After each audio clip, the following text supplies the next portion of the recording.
न शादी के काड़ा पड़ते ही न जलसे की इश्तिहारा पड़ती, फिर भी काड़ा देखे तो इतने जबरदस्त छापते हैं जिस पर कौम का करोड़ों रुपया बर्बाद हो रहा है। सही कह रहा हूं कि गलत कह रहा हूं? हैदराबाद में शादी होती? अरे होती नहीं होती? हैदराबाद में शादी नहीं होती, हैदराबाद में शादी होती।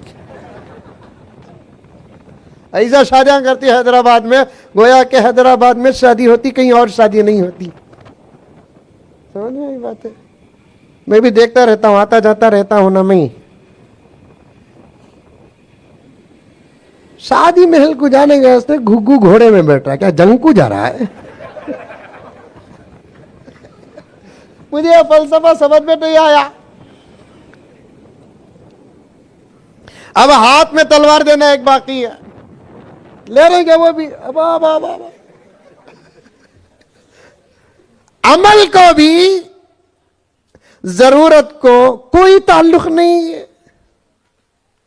कारा के दौर में घोड़े इस्तेमाल करे तो उसे अक्लमंद बोलते? घोड़ों के दौर में घोड़े इस्तेमाल करो, गधों के दौर में गधे इस्तेमाल करो, और सवारी के जानवरों के दौर में और सवारियां इस्तेमाल करो। इस दौर के ये सवारियां तो इसे इस्तेमाल करो, इसमें घोड़े क्या है, गधे क्या है, कच्चर क्या है, और शादी को घोड़े की क्या जरूरत है? वाह वाह वाह वाह वाह। आजकल बॉडी गार्ड में ही गए, वाह वाह वाह वाह। क्या हुआ? मोहन सर की, ब्याटर की, क्या मालूम है।